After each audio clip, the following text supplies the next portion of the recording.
I think I really got my start in the private equity thought process in that whole world by developing the wind farm and then needing to sell that too. I will make this thing successful. That's really what I experienced, is that dichotomy of like those two worlds, and just trying to navigate and understand that as a person who culturally just grew up on a farm, Farm life, Philippines, Australia. Tell us who Gabe is. Most people chase success. Very few are built for what it costs. Faith, capital, discipline, and purpose. Welcome to the Austin Moss Show. This show is sponsored by Capital Collaboration, capitalcollab.com, your expert lending solution.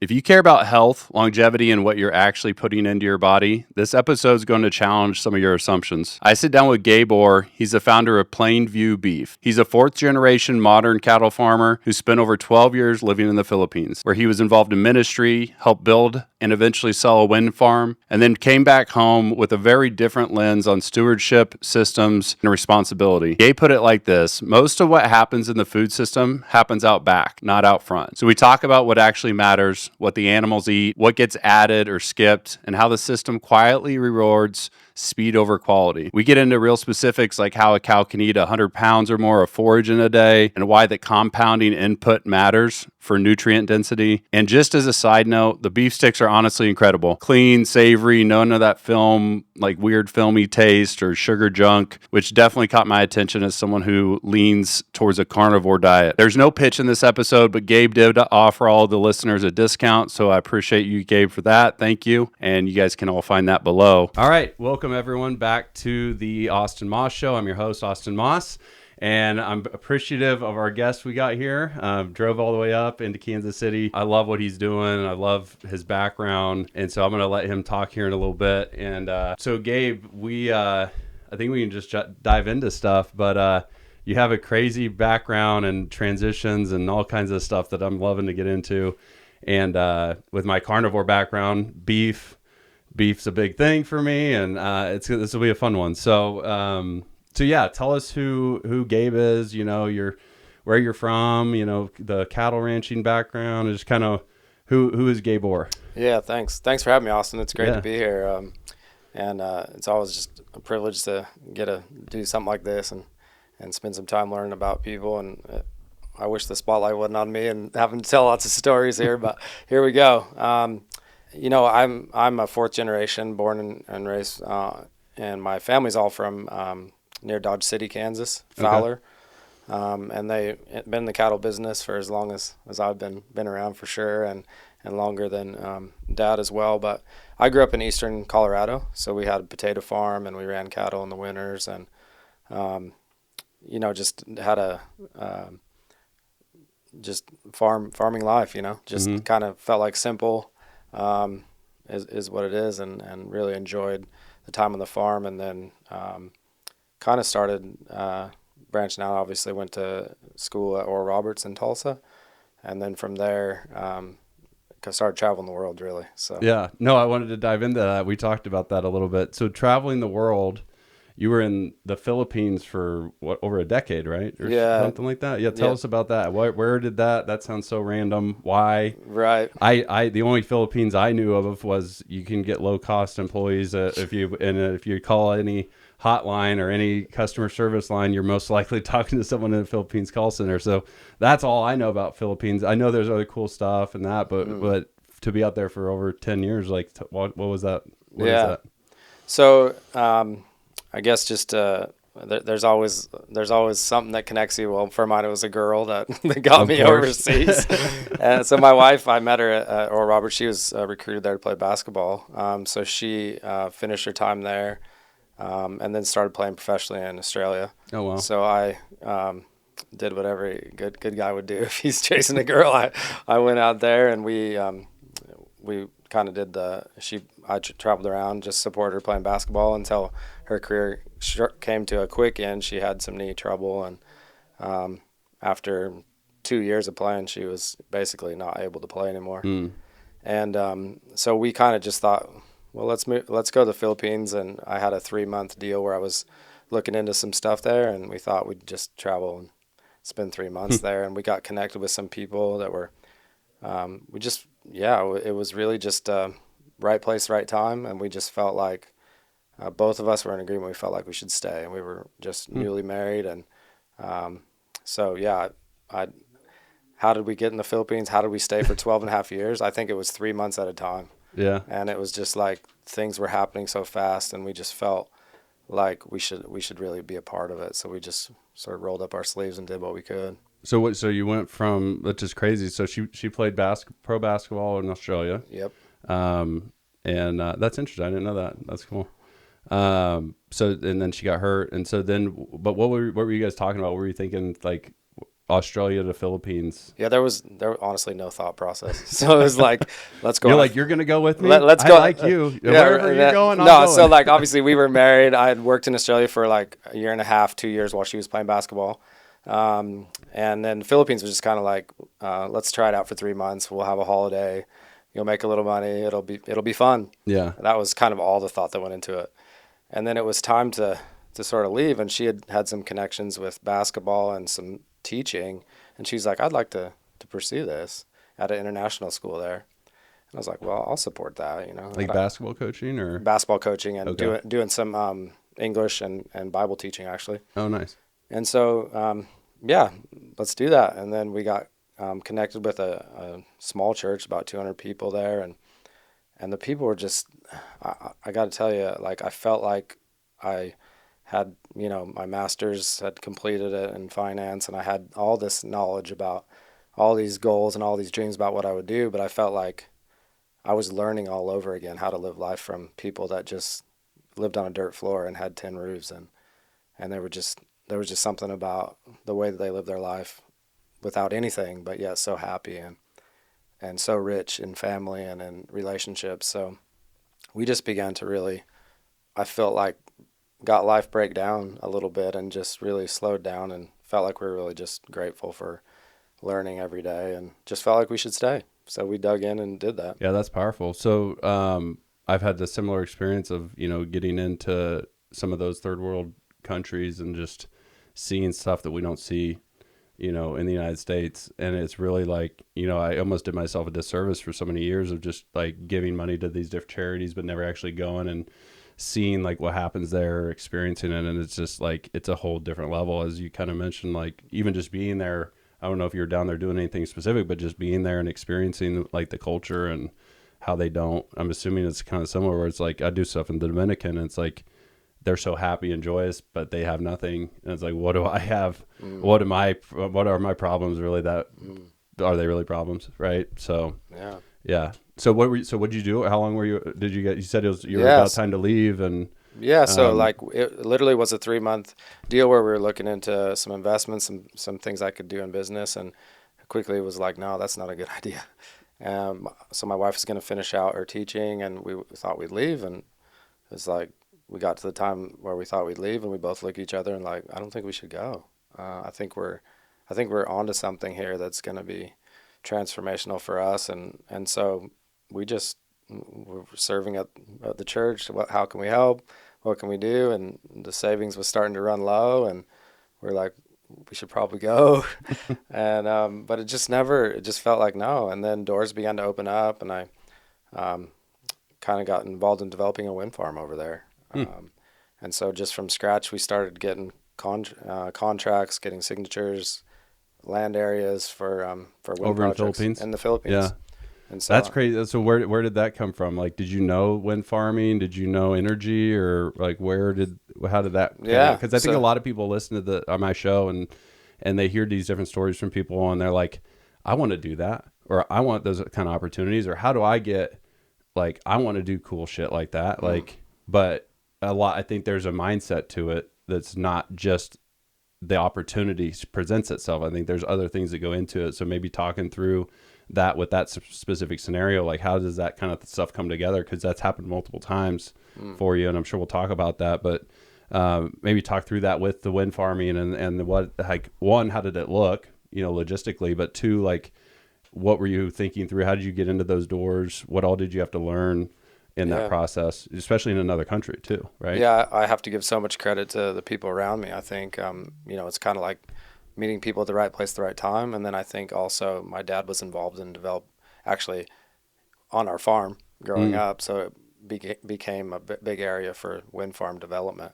And so they actually came to our farm trying to propose the projects. And then my dad, being the entrepreneur that he is, kind of was like, well, I'm not going to just let them build this without being involved. So he got involved. He learned a lot. And then just kind of going through that process with him, living overseas, thinking we could duplicate that. And so I got to know some people, and doors began to open, and one thing led to the other. And so we just thought it was a good idea. Now, after 12 years and being through it all, I'm not sure it was a great idea, but you never know. Like, it's funny. I'm like, you could do the same exact business again today, same environment, same everything, same people, all that, and it would go completely different every time. Right. And it's like, so when people ask, well, how'd you do it? I'm like, it's not so much the logistics. It's more like what you have to think about and how you have to think about things in general. It's not the tactful things as much as people think it is. Right. It's a lot more of just, do you know how to pivot and like research and learn and adapt? And, are you a good person in general? Right. Like, that's a big thing that ruins a lot of people. They just, as much as it's crazy, but like, there's all these little things, So, what would be the biggest thing you learned in that? Well, man, all the things we were learning on just from the humble side of what I talked about earlier with the people just that we were doing life with, they were teaching us so much about being thankful for just watching them live, honestly. It wasn't what they told us. It's just the way they were. It was very impactful on my wife and I. But on the flip side, doing the wind farm was like the exact opposite, because I was dealing with the major players in the country. So we're talking big political figures, big business. And so it was kind of a dichotomy, because I was basically in groups with real low-class people, right, and then having to deal with like people that are, the wealth and the power is beyond anything that I've ever experienced, even living in the United States. I want to click into that more, because I think there's something there that people can learn about that.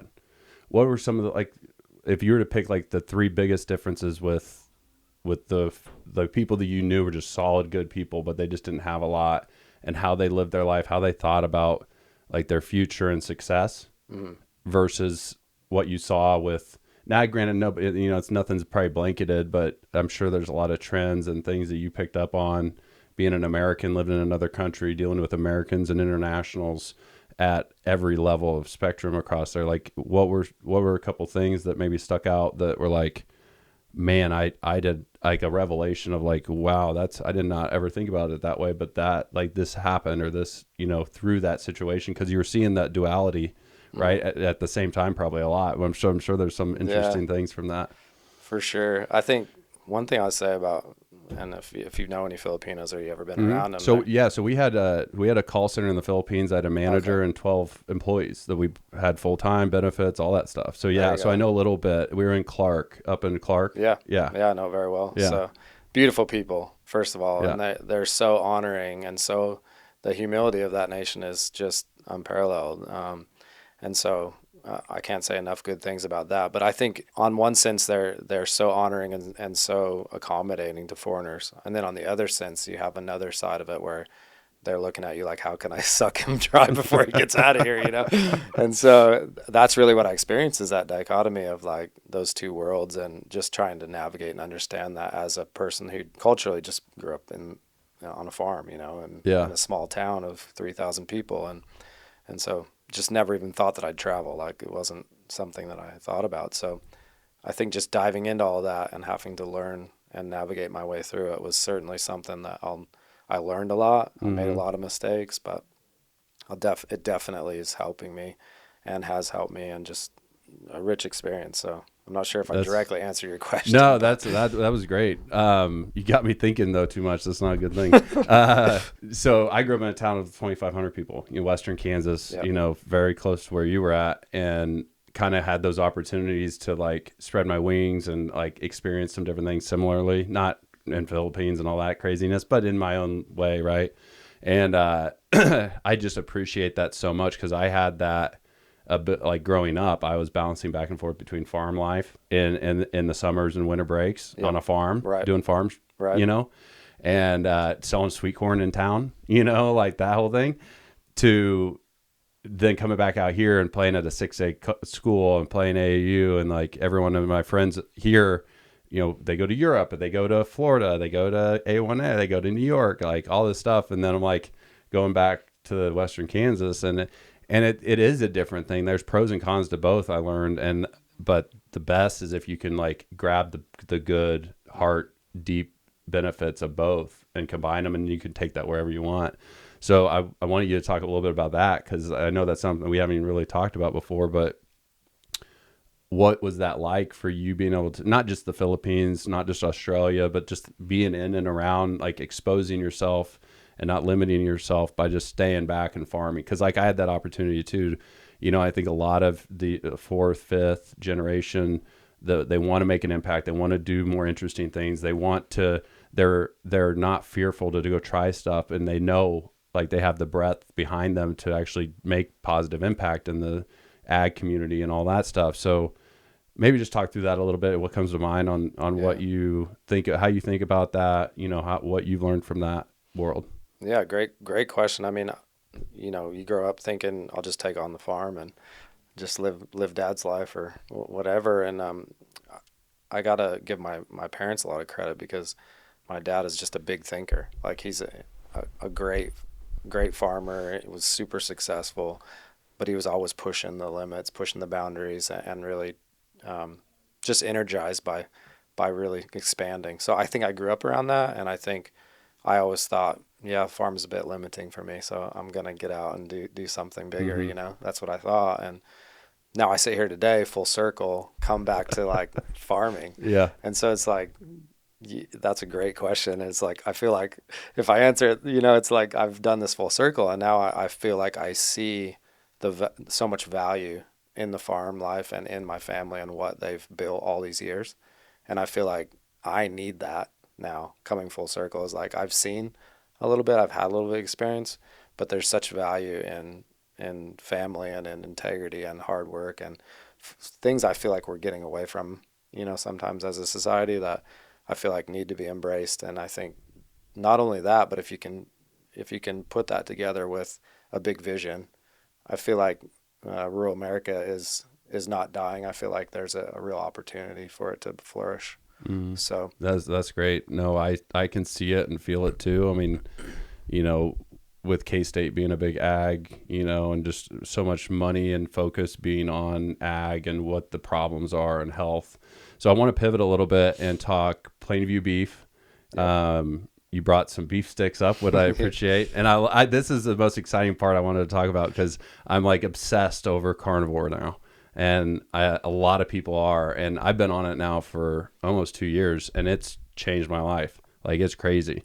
And all the things that go on with that, all what the doctors say, the myths, what's real, what's not real, like, and just meat in general and beef and all the stuff going on in the government. So like, I want to dive into some of that stuff. Yeah, okay? I'd love to know your carnivore journey too, because that's super interesting. No, ask me anything. Yeah, it's been really interesting learning the carnivore, like how do you sustain it? How do you, what are the benefits? What do you check? Like, I'm pretty serious about like the biohacking and checking controls and checking to make sure that I'm not doing a bunch of random stuff to just be doing it because of the hype. Like, I purposely look at something for 30 days to see if it's worth the value of the time and energy. Yeah. And so carnivore was like the first thing I really did in that world. And that's where it was like, oh my gosh. I was like, you get past that first week. I did keto before, but you get past that first week.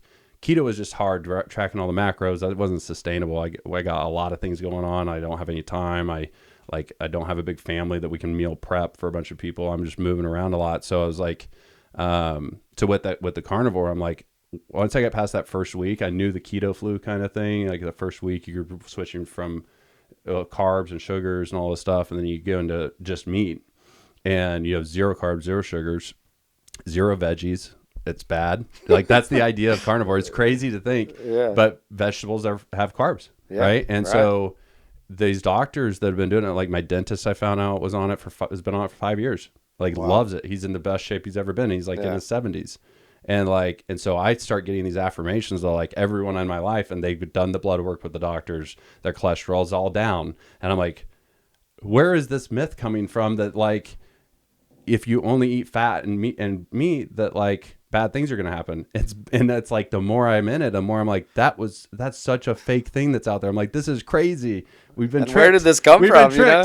And so anyway, I love the diet. I will never go away from it. It's changed everything. I sleep better. I wake up when I want to wake up. I have so much more energy, so much more clarity when I work out, like the limited time I have been working out. But that's the thing. I haven't had to work out. I lost like 60 pounds. Man, that's like, incredible. For the first 3 months I was on it, you know? And so anyway, that's enough about carnivore, but we can dive into it and ask you questions. But I'm curious, like with that obsession of mine, you know, and I think there's a lot of people that are curious and want to hear and learn more about what is this whole thing? What is the beef only deal? What is the meat only or carnivore deal? So I want to dive into that with you and Plainview Beef. And I think just it'd be good to give everyone a backstory of what Plainview Beef is.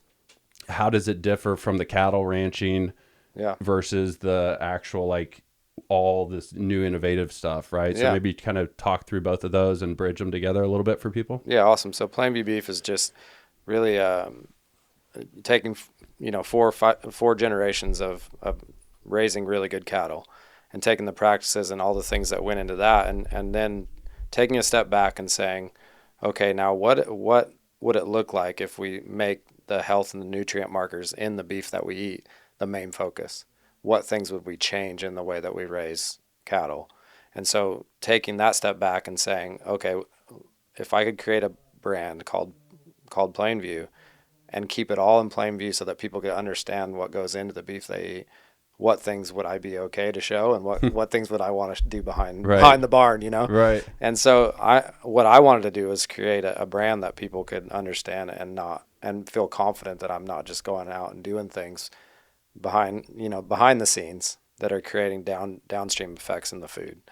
And so when you start to unpeel that and look at that, it becomes like, man, my integrity's on the line here. I need to be able to answer these questions for people and do it in a way that is repeatable and scalable. And that you don't hate your life because you're lying all over the place. Exactly. And so that I can sit here today in a chair and tell you about what Plainview is and be proud of it. Yeah. You know, and so, I mean, it's complicated, but it put us to the point where we realized we needed to be able to grow a feedstock for the cattle that we could monitor the inputs to, and that's where the sprout growing technology for our cattle feed comes in, and that's where it gives us the real benefit of, in Western Kansas, you don't know what the weather's like, you don't know, Mm-hmm. you know, it changes a lot. There's a lot of variables, but we can control that in a sense that we can keep it inside of an environment that we know is going to produce feed on a schedule. So, I mean, that's the backbones to Plainview, but the deeper story is we're really trying to innovate and look at not just that, but every input into the cattle so that we can get that meat to the highest nutrient place possible that we possibly can. Yeah, no, I love that. I love the mission behind how you built it all. Yeah. Like the ability to just say, okay, what is wrong with this? And like, what would I want? And that question you asked specifically of, what do I want to do behind the barn and not show somebody? That's actually the reason. That's what we need to fix, right? And so that we can show it because it isn't right or whatever, right? Yeah, and so I love that you guys focus on that as a pretty big core of what you do. Like that's huge. Thanks, and I want to be careful because then people will say to me like, "Oh, so all the farmers are doing stuff behind the barn," and I'm not saying that at all. That's not what I'm saying. Like farmers do the best that they can. I grew up on a farm. I'm proud of the way that we did it when I was young, and we did the best we could. You know? And I feel like farmers do the best they can. And the amazing thing about what's happened with Plainview is that we come out with this, and I've just been blown away with all the different small farms and ranches that reach out to us and like, how could I be a part of what you're doing? How could we build this together? You know, because I want out of the cycle that I'm in. I don't like the things I have to do, but economics and my loan at the bank, everything tells me I don't have a choice but to stick and try to do the best I can with what I've been given. And I think that's what we all do. And, you know, and I don't fault people for that. I'm just trying to innovate my way out of a cycle. Yeah. And just do the best I can. So. And I think a lot of farmers I hear the same stories, right? Like the insurance and your operating notes are a way different conversation the last 5 years than they were the prior 10 years. right? And water and disease, and we know more, right? We're learning more. So it's like, that's the thing. And, same thing with my family, right? Like, they only know what they knew, right? The whole world didn't know some of these things that you couldn't even address them, right? Yeah. But now that we have the technology, it's like, I'm so happy that there's people like you that are stepping up to provide these opportunities, because like, I think it's necessary, but I think there needs to be, pockets of people like you that are innovating, are finding ways that, like, farming should be a very profitable, sought after thing, because it's so sustainable that you can't replicate, and it's limited, and we want the care behind what you eat, right? And so I think there's definitely this shift that needs to happen. I think a lot of the stuff you're doing is like plays into that, of being able to provide this way out of getting out of this cycle, because everyone's just in a pretty bad cycle from what I see, just to no fault of their own, literally pricing and importing and stuff that's completely out of everyone's control, but they're doing the best they can, and they still always figured it out. That's the thing, is like, it's the type of people that always figure it out, regardless. It'd be nice for them to have some easier premium opportunities, like food, like some of the products you're working on. So I love that you're doing that, and then that's spurring out of that. Talk through what is I know some of these things, but for like people that, there's people that are in, we have people watching Israel, there's people in New York, there's people in Miami. I've had people fly out to Kansas City before. I have some partners in New York, 2 Jewish buddies of mine, and not that they're Jewish or not, but it was a thing, because we had to find kosher food. Yeah. I was like, guys, I'm sorry, we got a Meshuggah bagels like that just opened. You could probably get something there. Or we took them to the grocery store, and there's this little thing of kosher, stuff they could get for the 3 days. Yeah. And but they drove from around Kansas City, not through Kansas City. So they're like, it is like, you lied to us. It's cattle everywhere. It's just a bunch of farm animals. Yeah. And I'm like, dude, you did, like, we're going to go out to dinner tonight. I'm like, it's not fun. And so he was just joking with me, but he was in my wedding. I was in his wedding. Like, he's just a good dude. But where I'm going with that was to somebody that maybe doesn't know cattle and sprouts, and even people in cattle, like I saw some of the stuff that you're working on with the sprouts growth and the innovation and the hydrogen and all that. Like, I think it'd be good to talk through just in general what is traditional raising of cattle. Yep. And then what are you guys doing that's so different from that, and explain a little bit of that process. Yeah. So I think traditionally, cattle in the U.S., by 98% of them would be finished in a feedlot, setting where it's very confined. You have the cattle just basically go to the feed bunk, and they get all the nutrients they have out of the bunk. And those rations are typically corn or silage, wet corn, and a lot of grain, things that cattle do really well and perform really well on, grow fast. But what we do with the sprouts is essentially replace the corn and the grain in the ration, and we're able to do it year round. And that's really the issue with like a true grass-fed animal in the American setting of agriculture. It takes so much land, because grassland is very it's difficult to raise animals 12 months around the year. Right. On grass, there's just not enough available. Like a typical finishing animal out at our place will eat 100 pounds or more of forage every day. Like a day. 100 per how many animals? Per head. Per one head. Animal. Yeah, one animal. 100 pounds a day. 100 pounds a day in green forage.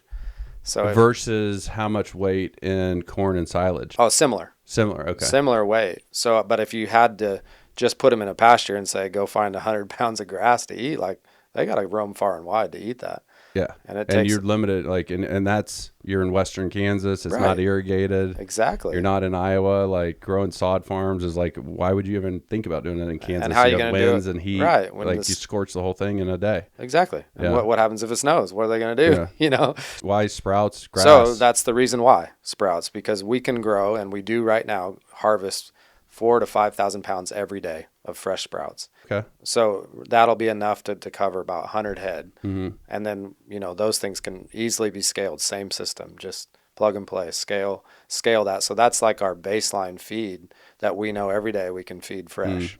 Now, the other powerful thing about that is it's just water, seed, and a few days.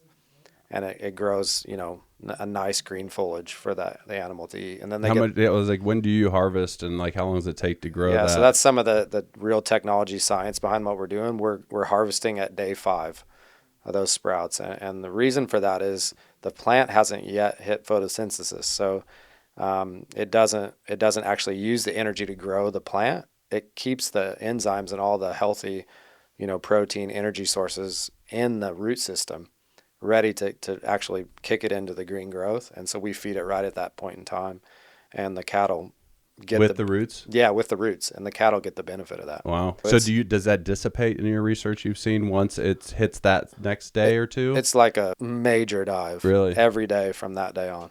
To zero after? Not zero, but you're talking about 85% of your energy and real good benefit of the feed in the next like 6 to 8 days. It just completely dives.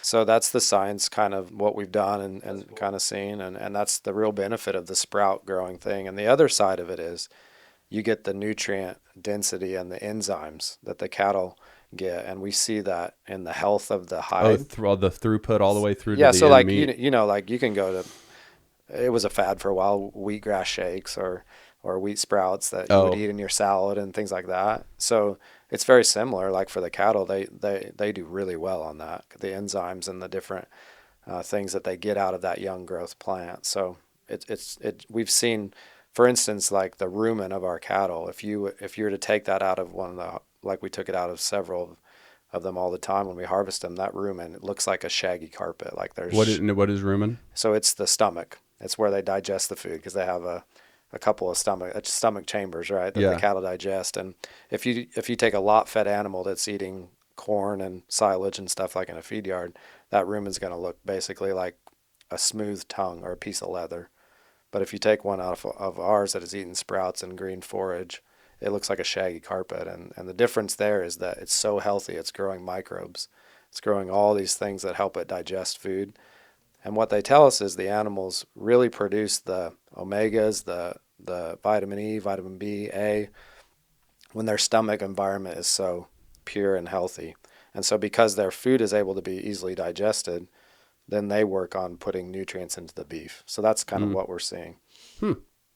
So you don't have to work as hard. They don't have to work. They don't have to work as hard to digest. They don't have to work as hard to get as much, the same kind of nutrients. That's interesting. So I wanted to ask you, your dad seems to be a little more of an innovator, kind of that. Like, it was funny now that you're talking about, like, my grandpa, he passed away, Earl. My middle name's named after him, but he was always the one running the combine, throwing his hat in to get it to spit out, and like, oh, how'd you do that? And it's still not shredded up. And but he started a feedlot, like, with a bunch of farmers back in the day. So he was kind of one of those, like, all right, what are we gonna do next? Not just do the same thing. So how has that been? What's the feedback been? I'm sure there's both traditionalist, conservative, like hip, very hesitant, very like warnings, red flags, like watch out, don't do that, or whatever. And then you have probably the complete opposite, supporters. How have you been dealing with that? Because it's, you're coming in to like kind of interrupting the system.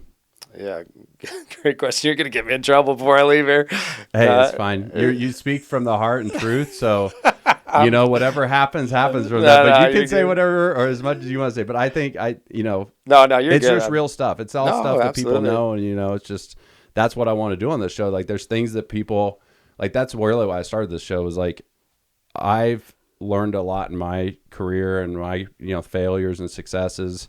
And I think a lot of other people have. I'm not naive to think that a lot of other people haven't been going through the same stuff of, deep, like, failures, but then wild successes, and trying to understand, let's keep going more here and less here, right? Yeah. But I don't think people talk enough about the real, like, deeper things that are glossed over because they're scared to say it for some of all these reasons, right? But those are the things that, at the end of the day, people need to hear to make those big changes and shifts, because they're almost like getting a disservice from a lot of the podcasts and a lot of the shows out there, because they skimp over those the really important little details, but they don't talk about it. But it's like, that's the thing that and I don't know if you don't need to go into all that, but No, I'm just no, saying, no. like, I think that'd be interesting to hear from your perspective on that. No, I appreciate it. I actually want to go into it, and I want to live life in Plainview. So Exactly. I love it. Not everyone's going to agree with me, and that's okay, right? Yeah. We have to be okay with that too. But the fun part about this project, and also the difficult, is like my uncle, for instance. He's an amazing cattleman, and he's been in it his whole life. And he literally told me, he's like, your cattle are never gonna gain weight. Like, they're gonna die out. He's like, you'll harvest he's a them big corn guy, at 1,200 pounds, and he's like, it won't work. Yeah. And I heard it, and of course, and my dad, he's been super, super supportive, and I got to give him so much props because we've always worked together. Like in the wind farms, we worked together, and in this, we've worked together, and so I lean on him a lot. So he's there supporting, but honestly, on the healthy side of it, he's slower because he's like a good Midwestern Kansas guy. He's like, I've eaten the same way my whole life. I'm fine. I don't need any. You know what I mean? So it's kind of like you got to knock on that a little bit, but he's open to the things where my uncle's kind of like, you can have your beef, man. I'm eating my stuff, which is good. But the honest truth is it's been amazing because we've had some really difficult conversations. He's always listened. And I think there's such value in that because he's meant so much to me, even though he didn't agree with me all the way through this. He hasn't agreed. And I don't know if he saw it now. I don't know if he will agree with me. Eventually somebody, whether he says it or not, once you succeed fully with everything and like he starts to see how big it's got, it's like he may never say anything, but in his head you'll know, like, oh, he knows. Yeah. So we had this one moment the other day when he was like, he often calls me and asks me some funny questions, and I know, but he says to me like, how's your tallow sales going? Because we make skincare products out of the fat, we render it down, and I sort of told him like we've sold like over like 15,000 2-ounce jars of tallow, and he's like, he's just like, people. He's like, but never mind. You wanted nothing to do with it. Never mind. Yeah. People buy that, like the fat, It's like, I was like, yeah, they buy the fat. So for people with like, what is beef tallow? Because actually here, throw me so we got Gabe brought in. Let's see the other one here. These aren't beef tallow. No, these are our beef sticks products. So we have an original and a spicy flavor. Spicy and original. Yeah, okay. and the real difference behind these on what's on your shelf is these have no preservatives, but they still have a 12-month shelf life. So they're a shelf-stable product. All of our beef from our Joaquini cattle that are sprout finished, but we take this and ferment it naturally so that we don't spray any acids, no preservatives. So talk me through that, like fermented versus what other beef? So 99.9% of all beef sticks that you get anywhere in the States are going to be sprayed with lactic or citric acid. So that's the last step they do after they make them. And what that does is it gives it the shelf life, the stability, makes it safe to eat in a package. Mm-hmm. But what we did is went the next level and said we don't want that. So what we need to get the pH stable so that it doesn't go off, in a package. So the way we do that is to ferment it. Okay. So we introduce a starter culture, and then we introduce good bacteria and allow it to eat together into the meat stick until it stabilizes itself. So it's kind of an old school way with modern technology. Is that old school way? It's old school with modern technology. Oh, okay. Yeah. Interesting. So it's going. I would love to dive into that. And it's so, interesting, but that sounds like a longer conversation. It is. And the thing about this is when you really dive into it, what it actually does is mimics what your stomach does to break down food.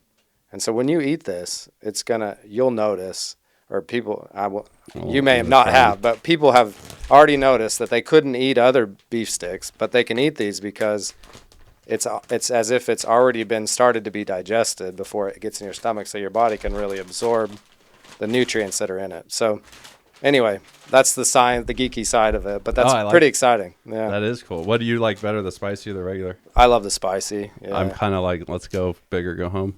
Yeah. So. You want one? No, you're good. Well, I got to try while I'm on here. I already tried one, actually. Oh, okay. Yeah, good. Well, the other day I had one. I've probably had 5 already today, so I'll slow down. Dude, that was dangerous for you to make that drive up and have all these in the car and not eat them all. No, don't worry. You probably have plenty everywhere. Don't worry. I got another bag. This is like perfect for carnivore, right? Like This is how you sustain. People are like, well, how do I do that? Like, that's a lot of meat. That's a lot of planning. That's a lot of prep. Like I eat bacon and steaks and eggs and ham and pepperoni and beef sticks like galore. And so, but that's like how, and then the other hack on carnivore, and this is going to be a plug for Wendy's, but I don't care because I don't get paid from Wendy's, but I love Wendy's because they have good, okay, I can't say they have good beef compared to other fast food. Beef doesn't taste as plasticky. Okay. Sure. So whatever, it doesn't have carbs and it doesn't have sugar, but I go get 4 large beef patties with cheese. Okay. And that's my hack. There you go. And everyone always is like, wait, what? And so now I go to the same Wendy's and I talk to the same people. So now they have a thing that I'm like, you should just make a button for me because it's such a complicated order. They always mess it up. Sometimes I'll end up with a burger. Sometimes I'll end up with like 4 little patties and like a bowl. You should do a story on that. just right on. Like, it's just crazy. So that's the beef sticks. Yeah. And we'll put some links to all that. You can buy all this online. Yeah, right? plainviewbeef.com. Yeah. Yep. Yeah, we'll put the links and stuff for that. Maybe a discount code. Yeah, great. In we'll there. do it. Yeah. We'll make one and we'll put it in there. But there will be a discount code. So plainviewbeef.com/something or austinmoss.com/something, probably both, but it's going to be in the show notes, so don't miss it. So go back to beef tallow. So we'll talk about the beef sticks too, but I think talking about the beef tallow and the skincare, because I want to learn about that stuff too. I'm curious. Yeah, so we take the fat from around the kidney, and they call it suet. Suet? Suet. Yeah, suet. So we take that and we render it down, take all the impurities out of it.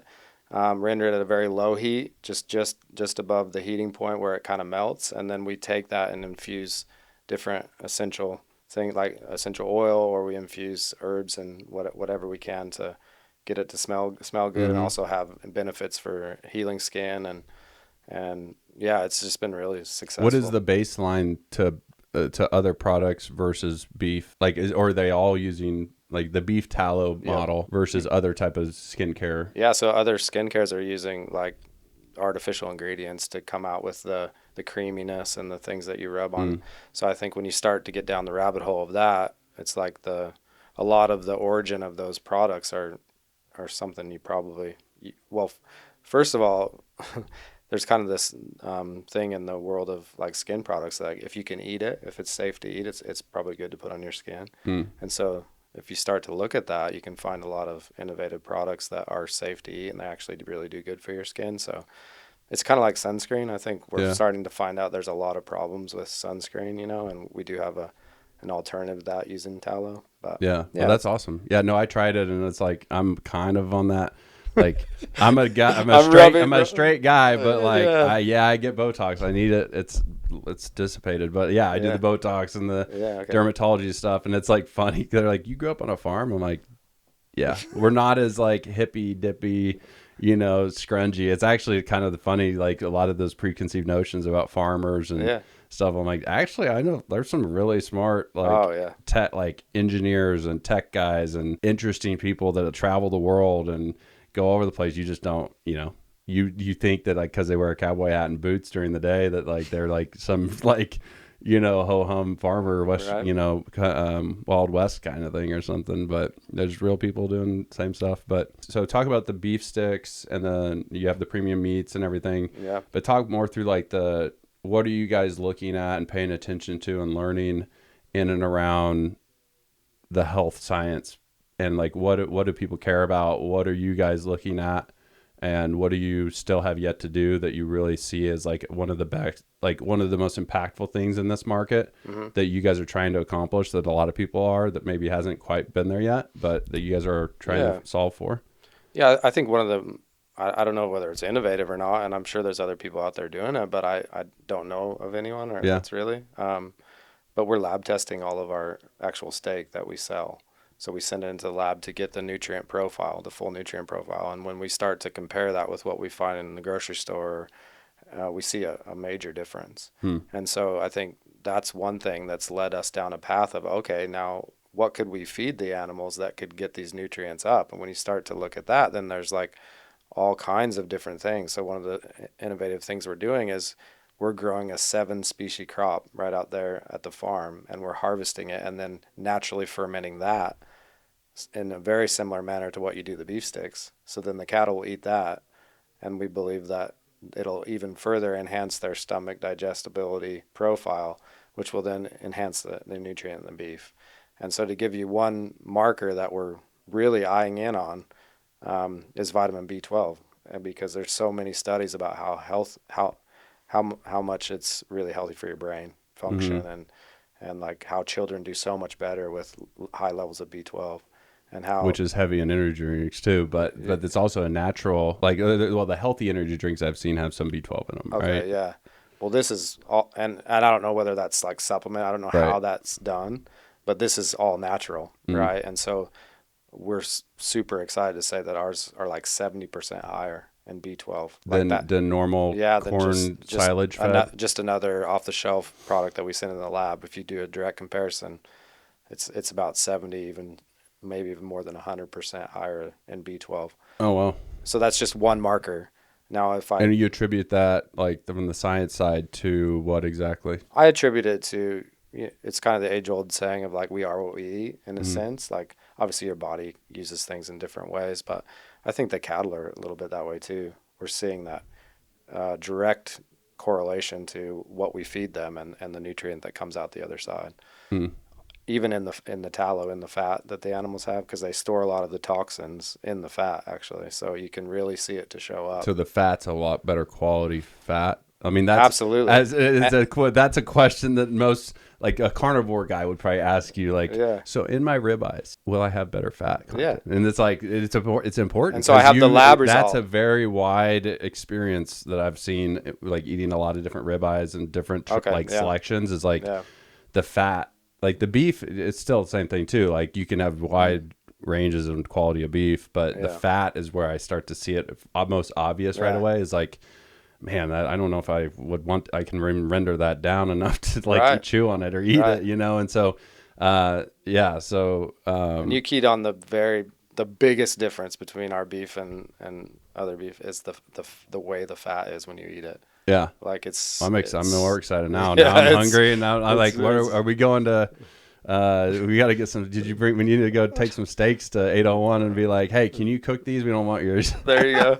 Yeah, cook these and tell us what you think. Yeah, but I want to dive into some things that a little deeper and kind of go over some other stuff about before we wrap up here. So talk through the Philippines. Like, I think 12 years in a different country from a guy I couldn't imagine, right? Like, growing up in a 2,000 person town with 8-man football and very simple life, very much like, and especially on a farm, like, how it is, like, you really don't need anyone if you didn't want to, right? Like, you pretty much have everything. You can live, you can eat your own food, you really don't need much from the outside world, but you can interject yourself into those things and in different countries and stuff. So talk through what that looked like. What did day-to-day life look like? How is it different from the United States, in the Philippines? And, I just think that I'm always interested to hear these kind of things because, more and more international travel, just understanding more of these different countries as well. But like, I had employees over there, and I'm always curious specifically about of like, how were their lives? I talked to them and I heard things, and like, they had dogs and they were, they were great people. And it was funny. They were so excited about Halloween and Christmas. Like, they loved Halloween and Christmas. Our whole company dresses up. But like, so we worked with them for a couple of years over there.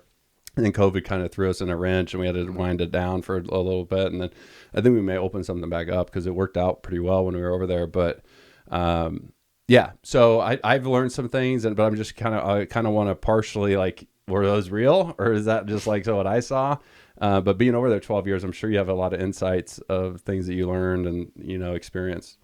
Yeah. So I think, for sure I learned so much. And I think I touched on it earlier, like, just the humility that they lived with, I think that's something that I'll always take away because, while they're just so honoring and humble in the way that they live their lives, but yet they're such a talented people. So I think that's something that I always take away. And then I think day-to-day life, it's a basically predominantly Catholic nation. So like, everyone grows up in the Philippines with a understanding of who God is. Like, that's just from bottom to top. You don't meet anyone that doesn't kind of fear that there's a God out there.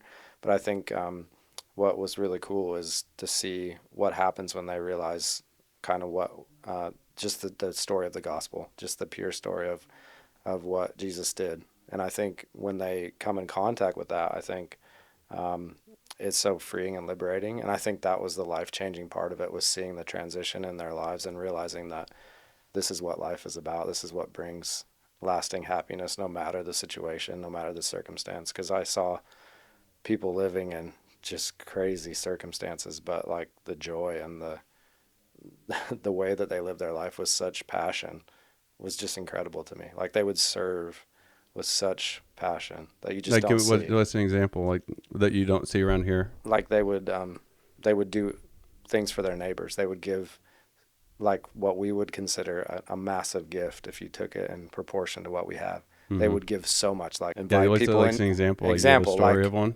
For sure. We were like, in very, some people call it slums, okay? And they would invite you into their house and they would fix their best meal just to give to you, to honor you for coming and saying thank you for being there. And it's just like the humility that you go through, like, you know what they're doing. They're giving you like their meal, the only meal they have at that present time, but they're doing it because they're just so thankful that you're there to see them and hear their story. And I just think like the decisions we have no idea that they make, that we don't even have to consider, and we have problems. And it's like, I feel so, like, man, I don't have problems. Right. You know what I mean? I think that's what I'm talking about. So it's like, I think that's life-changing for me to just see the way that they would do that and over again. Mm-hmm.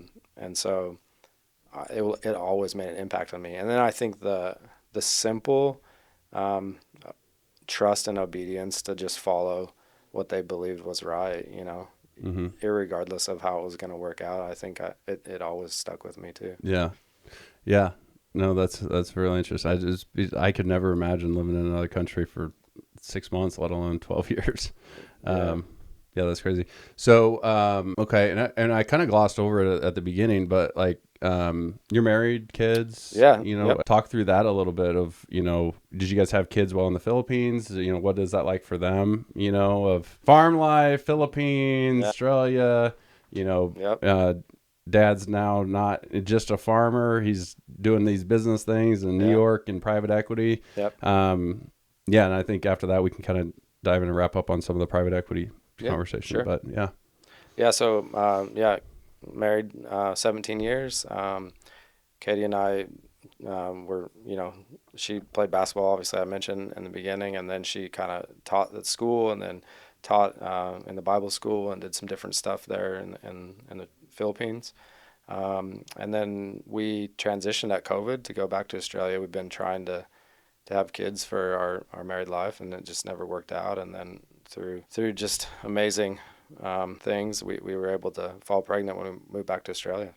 So we had our first daughter, who's 4 now. We had her in Australia, and then we had our second daughter just after we moved back to the States. Nice. 3 years Congrats. ago. So, yeah, thanks. Congrats. That's exciting that you had it and it came through. Absolutely, and then they're a joy. So diving into private equity, that's my background. That's where I cut my teeth. But as much as I love carnivore and cattle, like just God put me in this place with finance and credit facilities and funds and leverage and all that stuff. Right? It's not that exciting, but it's powerful. Right? And so if you know how to use it the right way, if you understand it, if you understand all the little nuances to it.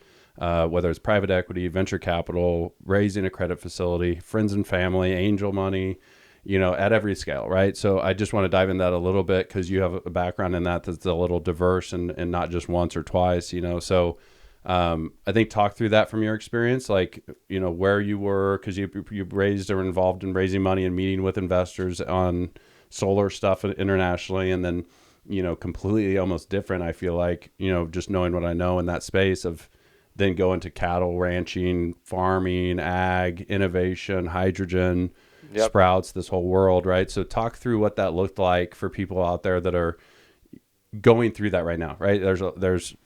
I've talked to so many people that just missed the mark when it comes to raising capital or presenting something to investors, right? Like what were some of the big things that you learned through that process, through those different businesses and industries? If you thought through like, okay, man, like from an investor meeting or from like just in general, like what you really learned that you now were like, man, if I would have known some of these things before I ever raised my first dollar, like it would help me so much, right? I think I really got my start in the private equity thought process in that whole world by developing the wind farm and then needing to sell that to a group of private equity investors or that. So I had more than 15 different parties looking to buy our wind farm, which we held 100% of. So just going through the due diligence process and the questions they would ask, the things that they would ask for of us, I quickly started to learn, okay, these are the things that are important, to make a decision. What were some of those? And so I think the most important thing I could say for someone is I think you have to look at, if you're going to go and embark on a fundraise, you kind of have to start from the end to where you are. You need to have an end plan. You have to have an exit that's attractive, because if you can't come to that exit and a clear exit strategy, I think a fundraise is kind of doomed to frustration if that exit isn't clear or never ended. Decisive, Yeah. So I think that would be like the number one thing I would think through is what things do I need to learn about my industry or about my situation that I can provide that clear exit opportunity. And it doesn't mean that you're not running the business. It just means your investors need to have a clear path to exit. So that's like, I don't think if you were to pick one answer that there would be a more obvious thing that people miss than that. Okay. Well, like I swear, like there is the misalignment and the misunderstanding of, yes, I understand this business and I know it all. And I like truly, like even authentically convicted, like I will make this thing successful. That's great. If I'm going to put $1 million in though, I need to be able to like visually, right? I think that's where a lot of people miss is like, how do I visually really quickly show them how they are impacted? What do they care about? How are they going to make money? How are they going to do this? Like, what should they should be excited about? Why they should, and if you can do that without being, just to be blunt, bullshit, like, and you can get to like just authentic, real, right. This is what we're doing. This is why it should matter to you.